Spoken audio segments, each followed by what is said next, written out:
Given that the chances you're creating, 160 more than any other side in the Premier League since you came, shows the progress you're making.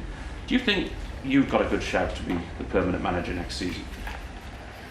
I have no idea, and what would you like to be? I haven't made any thoughts about that because my focus is on Sunday and then the next game against Tottenham and Atletico, and there is no, to be honest, no time and no space for me to think about anything else than the upcoming games. During your unveiling, during your very first press conference, you said you'd be open to at least considering the permanent job. So no. Is it right to surmise you change your opinion? I exactly know what I said. I said with a twinkle on my eye, I said maybe at one stage at the end of the season, Yes.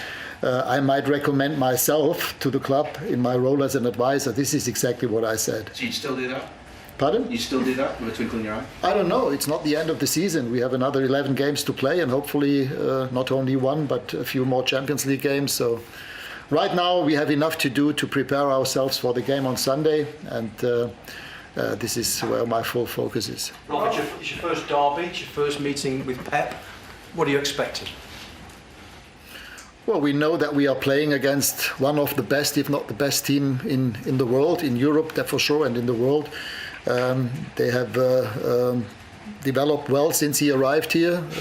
The same happened at Bayern Munich and at Barcelona when he was there. So he's one of the best, most influential managers and head coaches in the last 10, 15 years. So we know what kind of team and what kind of style of football we are facing, and that's why it will be about tactical discipline. It will be a lot of defensive work necessary, a lot of sprinting, running against the ball, with the ball, waiting for transitional moments, and then taking our chances. This is what it's all about. I think we created enough chances in the last 10, 11 games. At times we converted them, like at Leeds, for example, where we scored 4 goals. But it's correct, we should have scored more goals, especially in the last game against Watford. We should have scored at least 1, 2, 3 goals in order to win the game. But I would be more worried actually if we didn't create chances. But I think the way that we've been playing, the way that we prepared and created those chances, I think was good, and also against the ball when the other team is in possession of the ball, we are compact. We didn't allow them too many chances, and this is exactly what we need in the game against Manchester City. Ralf, will Edison Cavani be there to help with the goal scoring this weekend, and what is the rest of the team use? Yeah, he's back in training since yesterday, and today was his second training session with the team. It looks good, so I think he could at least be part of the group for Sunday. Apart from that, we have 2 or 3 question marks behind some players, but we will have to wait and see what happens by tomorrow or on Sunday. But Edison, I think, will, as it stands now, will be part of the group. Do you think that as a club you are in a position to get somewhere near to Manchester City? They seem to have the structures right. They seem to have the kind of foundation from chief executive to technical director to manager. It all seems quite fluid. Whereas at Manchester United, it's not seemed like that.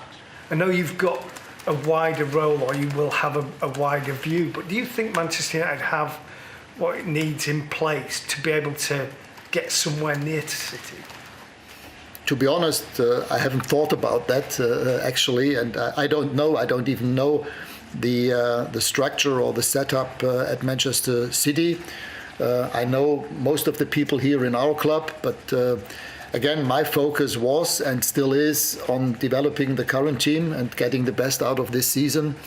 What is obvious, not only with Manchester City, but also with Liverpool, they've had continuity and consistency on the position of their manager, their head coach, for 5 or 6 years. For the past 5 or 6 years, they have a very clear identity, a clear idea of how they want to play.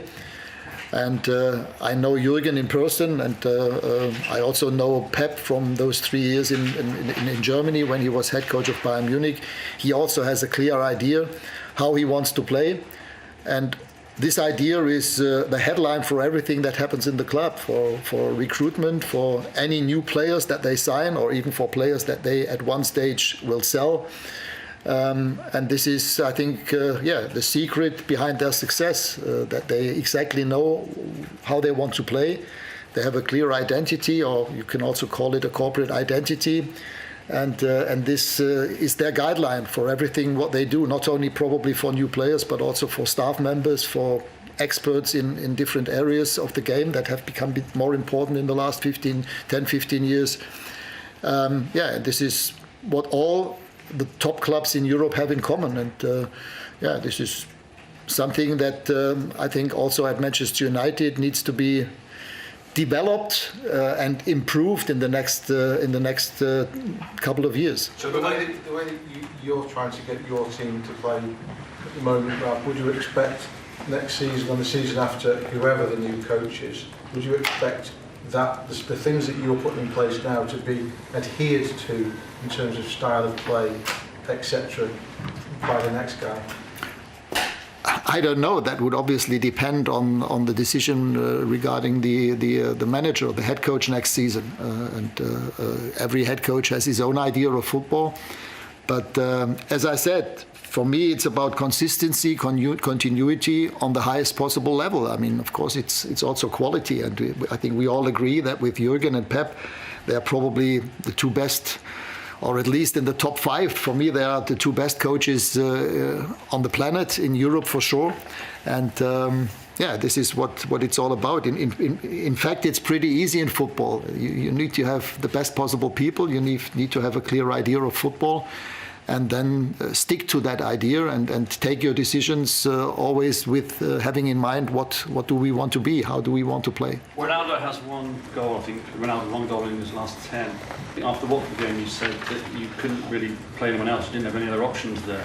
To what extent is it perhaps a failure of forward planning at this club, that you're reliant on a once great player at 37 whose best days are clearly behind him, and it's clear that he's struggling to play 90 minutes week in, week out? To what extent is that a failure of the club? Look, a few things that happened in the last couple of weeks or 2 months or 1.5 months couldn't have been foreseen by nobody. Now with Edison at least being available for the game and for the upcoming games, we have other options. With Marcus Rashford, we have another player where I will insist and continuously be behind him and with him to develop him. We achieved that with quite a few other young players in the past, and I don't see why this should not happen with Marcus. He's got abundant talent, he's got the pace, he's got the physicality, he's got everything that you need for a modern striker, no matter if he's playing from the wing or in the center. And I will put all my energy into that to help him to take the same pathway that other players did in the last 3 months. With the process now underway for a new manager, I just wondered, and your consultancy at the end of this time, how involved will you be in that process to select the new manager?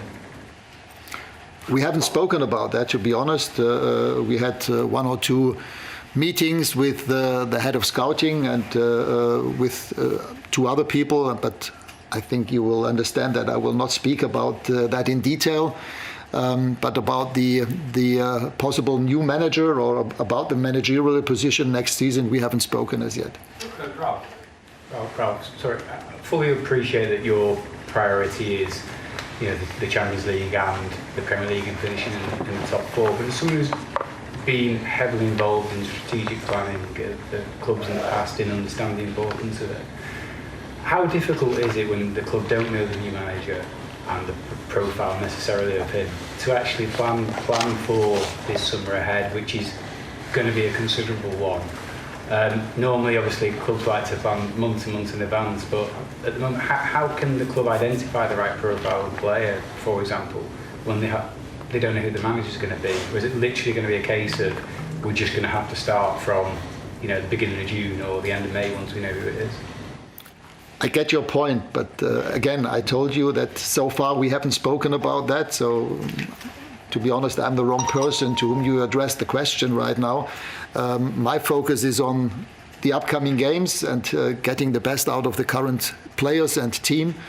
And all the other things, either need to wait or whenever it's the right time to do that, I'm here. And of course, we can also speak about that. But so far, we haven't had the time or the opportunity to speak about that. And this is what it looks like. In your opinion, should this never happen again at a club like Manchester United? A vacuum like this, a sort of, you're having to sit here and say, to be honest, I don't really know where it's going to go.